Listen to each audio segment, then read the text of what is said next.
This is Karen with newclevelandradio.net, and it is time for your purpose, your power, your journey to authenticity. And my guest today, I met through podmatch.com. I always want to recommend them because, as Mary and I were just talking, we have both met some amazing people through this platform. So if you are a speaker, a podcaster, or want to be a guest, I would check out podmatch.com. Mary and I also have been talking about so many things that we have in common. And as I said to her, I wish I had met her maybe 6 months or a year sooner than this, because my husband, who was 75 years old, had been working in the IT industry for over 30 years. And he was self-learned in the industry. He also had a master's degree in education. So he wasn't an ignorant man. He wasn't stupid. He had book knowledge, but he also had people knowledge. And yet, one of the things I'm learning, Mary, as we get older, at least we believe we are invisible to the rest of the world. We become vulnerable and we miss opportunities around us. And I know you are on a journey right now and have been for a while to help people like myself, like my husband, like the young kid who's coming out of college who feels like, what am I supposed to do with my degree? So, how did you get on this journey and how do you help your clients? So I get on this. So got on this journey because at the age of 46, I was fired from a job, a single mom, 2 kids, and floored. I was absolutely terrified that my children and I would be living under a bridge. And in the midst of the deepest, darkest hour of my life, I built a for-profit social enterprise that gave hiring opportunity to people with the greatest barriers to work, disabled vets, people with disabilities, and people living in the most impoverished parts of this country. And I was so terrified that, I've always been spiritual, but never like I was when I was literally groveling to the universe of what the hell am I supposed to do? Completely lost, ground zero, no income for the foreseeable future. So I know this is going to sound a little woo-woo, Karen, but I made a bargain with the universe. And the bargain I made was, you help me figure out what the hell I'm doing with my life. And I promise I will help people as desperate, scared, lost. I promise. And I think you can make bargains with the universe. Absolutely. And okay, so here's the woo-woo moment. And I was really, have you heard of Elizabeth Lesser? She wrote the book Broken Yes, Open. yes. So I listened to her audiobook, and she had woo-woo moments. And I thought, if she could talk about them, so can I. I had a woo-woo moment as a week after I was fired. I took a walk in an alley, and I said, okay, here it is, God, universe, whatever. But if you tell me what to do, you need to tell me what to do because I am so lost. I promise I will dedicate my life to helping people who are lost related to their job. So I wish I'd met your husband, Yeah. Karen. I know I could have been a support to him. I know it. So I heard 2 words, and the words I heard made no sense, but I went with it. And the 2 words I heard was medical associations. And I'm like, what? And I immediately went home and I called every CEO of a medical association in the state of Ohio. Wow. And this is one leg of the book that I'm writing called Fired to Inspired. And I left a script, a very simple script. And by the way, there's a workbook on how to do these informational interviews. It's free on my website. And the workbook is called The Holy Grail of Informational Interviews. And that means you're no longer a victim of waiting for a job to be posted. That's for you. Because chances are, every job that's posted, you're competing with thousands, if not hundreds, of other people. This is a completely divergent, different path.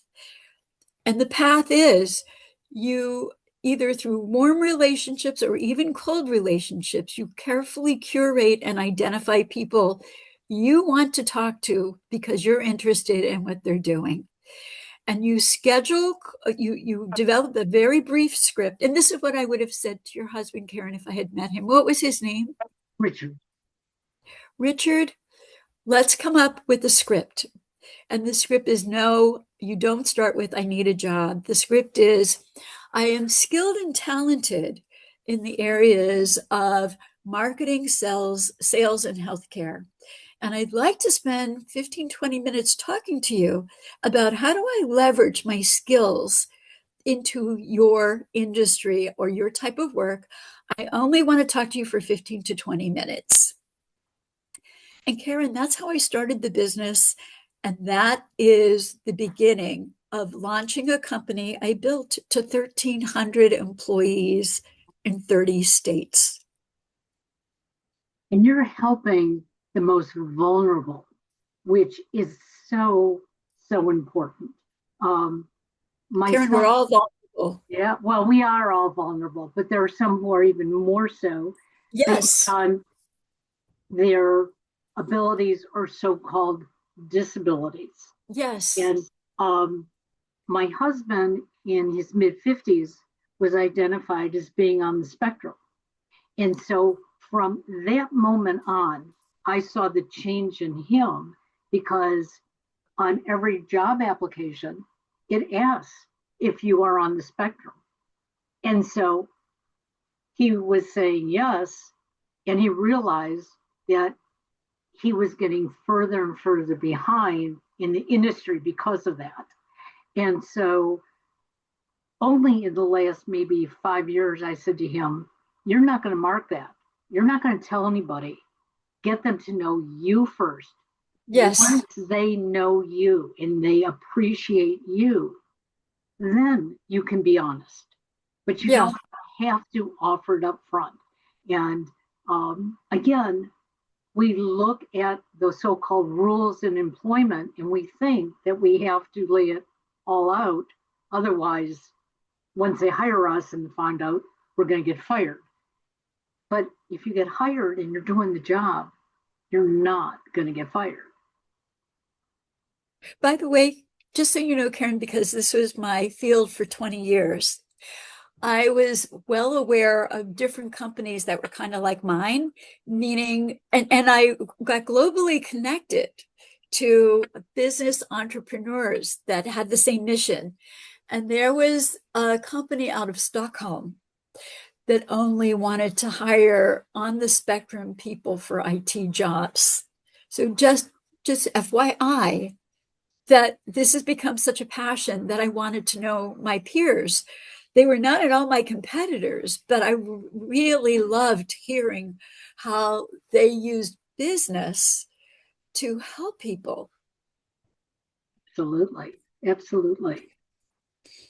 So when you decided to do this, you went out in the universe and you made that announcement, which I truly believe because I know when I started podcasting 15 years ago, that's exactly what I did. I didn't even know what it meant to podcast other than I heard about it. I knew if I had a computer and I had, internet, I could reach people. And that's what I thought I would do. And just going out and saying it out loud gave me the courage to do this. And that's one of the things that so many of us think is too woo-woo in this world, but it's not. It builds our confidence. Yeah. So tell me some of the things that you recommend to individuals. I love the idea of the script and getting out there and, just asking, you know, not being afraid to ask for that 10 or 15-minute block of time. So the book I'm writing it's a three-legged stool. And I like what you just said because it's perfect timing. The three-legged stool is number one, you've got to deal with fear because it's that paralyzing fear. And Karen, your husband was on the spectrum, but people who are not on the spectrum, when they're stuck in jobs that leave them like walking zombies, the saying, we live lives of quiet desperation, it doesn't have to be true. But fear keeps people in toxic jobs, toxic situations. So the first leg of the journey is let's talk about embracing courage and working with fear because it's universal. We all feel it. We all feel it. And you could run away from it or you could learn to walk through it. So your husband being in a position where he had to look for a job, given that he knows that he's got the barrier of being on the spectrum, that's paralyzingly terrifying. Yet the man walked through it, and I applaud him for that. So, and Karen, we could talk about this offline, but there's this whole workshop I do on overcoming fear because that's before you do anything, you have to get over the fear. The second thing you have to do to move on with your life is know what you really want. Because up until I was 46 years old, I always felt like I was wearing two left shoes or shoes that didn't fit because there was nothing I did that didn't bore me. I was meant to be an entrepreneur. I was meant to be a social worker that used her business skills. And it took me the journey of really doing a deep dive through seeing a career coach or a life coach to run through those tests and help me figure out what it is that I want to do. The third leg is once you move past the fear and find out what your life purpose is, the third leg is what we've been talking about, is don't wait for that right job because that could be a 1 in a million. Right. People force themselves to contort to jobs that don't mesh with their interests, their values, their purpose, their mission. And you don't have to wait for a job posting where you're competing with thousands. You can, and it takes bravery and courage, but you can curate a list and start having informational interviews. And that's exactly what I did to start my incredible business. And I never stopped doing informational interviews, Karen, because I used it as a technique to grow the business. Love that. I love that. I know growing up in the 50s and 60s, I grew up with a lot of fear. I grew up believing that I had to be as good as the next person. I didn't understand I had to just be better today for myself. It Yeah. wasn't about being better than the next person. And it took me until the age of 60 to Well, understand that. at least you got there. Exactly. And that's what I tell people today. I hear so many people say to me, "Oh, I'm too old to change." It's like, but you're not, Yeah. unless you don't want to. If you want to make that change, you can find the way. And it's not an easy path. And you have to accept the fact that failure is only going to bring you success. Yeah. And I will tell you, as a teenager, as a young mom, um, I was so afraid to fail that I would hide behind the failure. Yeah. No, I really didn't do that. It was because of X. And Right. now, when I make that mistake, I almost proudly bring it out and say, okay, I fell down the hole today. And what did I learn? Oh, I can crawl out. Yeah. Yeah. So, where do you find your clients? Because most of the clients, I believe, that you're talking about, um, some that have disabilities and whatever, they don't have the confidence typically to reach out to you to say, help me. So, Karen, I sold my business 2 years ago, and I have spent the last 2 years working on the book, which I hope to get out no later than June, at least finished by June.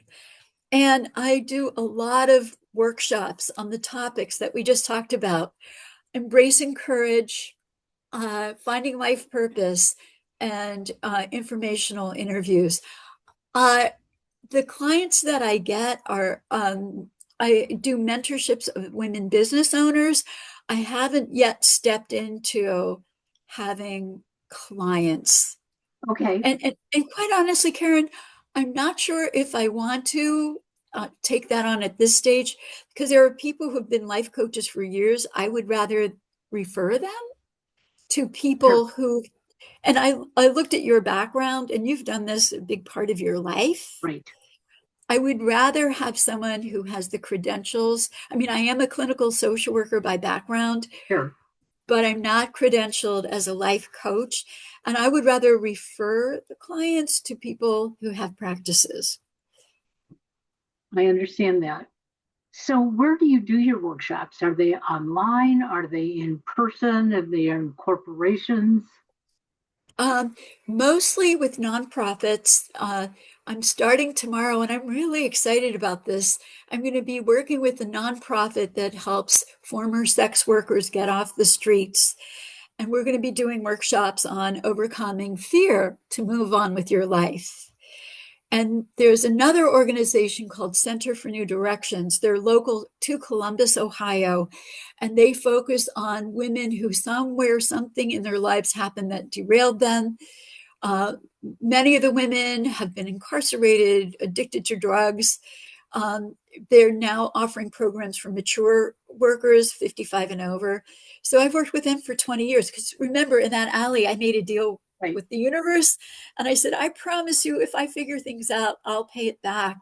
And one way I pay it back is doing these workshops and speaking engagements, Rotary. I speak to Rotary, but my speaking is my passion. I've reached a stage where I don't need to have to make the money to do it. And I'm thrilled because I know the people I'm reaching, because I don't need to make money, is a gift. It's my gift to give. Absolutely. Absolutely. So, you learned this because you hit that brick wall. Yes, yes. Terrified, alone. No, I didn't really have the support of a family or a husband. Just a ground. I call it in my book being below ground zero, which is when you wake up and you have nothing. Yeah, You can't afford your mortgage, your cable bill. You don't know how you're going to pay your taxes. It's I learned the hard way, and now I'm realizing it's for a reason, because I am meant to do the work I'm doing with you. You and I both have messages the world needs. And Karen, if you and I have just helped one person listening, we've done something really important. well, and that's how I felt the day that I started all this, but even more so the day that I was actually visiting my younger son. He was living in Texas at the time. And I was sitting in his living room helping him with something. And I said, why aren't I doing this for other people? And he goes, what do you mean? And I said, I'm not telling you what to do. Yeah, I'm guiding you. And he goes, well, you always have, Mom. And I said, okay. He said, that's why I'm so close to you. You don't tell me, you know, pick up your clothes. What you say to me right, is, you know, it might be easier to walk into your room if you didn't have to step over your clothes. And he said, right. and all of a sudden it was like, oh, I guess I have to pick them up or at least push them over to the side. And Yeah, so he figured that out.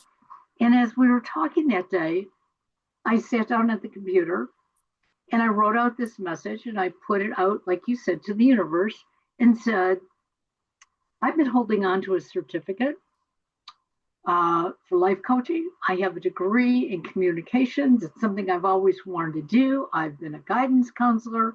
You know what? I'm starting a life coaching business. Oh, And my son, he saw me put it out. He goes, Mom, we just talked about this. I said, what am I going to hold on for? I said, either people are going to reach out to me or they're just going to ignore it. I said, like you said, if I can reach one person. yeah. And the first person I reached was myself. And Oh, powerful. to me, that was the most important step. It was like, this is what I need. I need to take all that learning and create those tools and use those tools. And if I'm using them, then I can share them with others. Yeah. And that's what you did. Yeah. It's what this stage of my life is meant to be about. I absolutely feel called to it. And you're living in a great area where you have such a diverse community that you can work with. So Yeah. if people don't know about Columbus, Ohio, Columbus at one time basically was farmland and farmers all Yeah. around. And now Columbus is this huge metropolis that has taken on area upon area. In fact, when I was down there last week, it's the first time I was down there in about 2 years, and all of a sudden I said, I mean, this place has changed. It is full of people, and where my son lives, a very diverse apartment community, which I was loving, just people watching out his window. Yeah. Um, so when you speak to, and I'm going to just talk about the women that you speak to, okay? When you speak to these women who have fallen on hard times, um, how hard is it to get them to believe that just because maybe you were on drugs, maybe because you were incarcerated, maybe because you were with the wrong person at the wrong time, it is okay to create a new life? It really helps. When you got your degree, by the way, was it community social service? No, it's in communications technology. Oh, okay. Because I thought I saw that you had a master's in a degree. Communications. Yeah. Oh, okay. Uh, One course I took in graduate school as a social worker was group behavior. And, if anything that I've retained the most, it was that importance of group dynamics. So when I love small groups of 8 or 9, and I immediately do exercises that show people the impact of fear on your body. So if you can imagine this, I have them do an exercise where they hold their arms rigid, and I have someone pressing down on their arms saying, you are beautiful, you're powerful, you're deserving. And I see this light go on, and I mean, literally, some of the women I've worked with have lived under bridges, have spent years incarcerated. And I see this beautiful light goes on when they hear, sometimes maybe for the first time, affirmative words. And they see physically when people believe in themselves, how they know that there's nothing they can't do. And that's even said to them in this practice. There is nothing you can't do. And you see this beautiful light that goes on. And I explain to them, we do this workshop, this part of it. So when I'm not around, and no matter what kind of negative messages you get when you're looking for a job, you can choose how, Viktor Frankl, you can always choose how you're going to think and how you can feel. And you can choose not to pick up on the negativity. And we do this in-depth exercise on the difference between lower level thinking and higher level thinking. Karen, I've done this workshop for 20 years, and it's so much, just like you said, you are the guider, and they do most of the talking. I am the facilitator, and my whole goal is when you walk away from me, I want you to look at how you put yourself out there as an empowered self. So important. And your Yeah. message, although it's around employment, finding a Yes. career, these same techniques can be used in every part of your life. Yes. Totally. You know, as I said, 7 weeks ago, I lost my husband suddenly. And I've been working with two of my friends who are both grief coaches. And I keep saying, we were together 42 years. How come I'm not crying? How come I'm not going, oh, woe is me? And they said, because you believe in the power of positivity. Yes, Yeah. you are sad. Yes, you are experiencing grief, Wow. but you are living. And that's one of the things I tell my clients all the time. If you're breathing, you're living. So you've got to do something about it. And, Yeah. take that one tiny step. And the first step that I actually took, um, again, this was during all the terrible weather we've been having here in Ohio in the month of January and early February. And I do not like the snow and I do not like the ice, but I went out my back door and I live um, in the national park system. And Wow. of course, nothing is, plowed or anything. And I was walking through the snow, I was trudging. And all of a sudden, I was getting that courage. If I can do this, something I do not like, guess what I can do? And I came back into the house, and it was like, I can sit down and have a cup of tea. Wow, that's positive. And I Yeah. walked in the snow. Didn't like it, but I did it. Yeah. And those are the things that I think that you are teaching people. And it goes into, we all have to make a living. So, you know what? Let's empower ourselves to Yeah. feel that positivity. So, tell me about this newest workshop you said you're going to be doing because it sounds very interesting. You know, women who have been on the street who thought that was the only way to survive this world. The workshop isn't so much new, but I've never worked with former sex workers. Okay. And that thrills me. I mean, I listen to what's going on with Epstein. And I think that so, I mean, every day I read the New York Times and I hear these horrific stories of these women who were attacked. And uh, today there was a news story about three gentlemen who were arrested, their brothers, who were really successful in real estate. And I listened to what happened to these women. And I'm so excited to approach the women with, hey, wait a second. You can choose to be empowered. You can choose your strength. So what's new is I've taught for 20 years. I've done this as a volunteer. I've taught this course, but this will be the first time I've ever worked with women struggling to get off the streets. I love it. I totally love it. Um, and I can relate, not that I lived on the streets, not that I've worked on the streets, but 36 years ago, I was molested by a doctor. Wow. And Wow.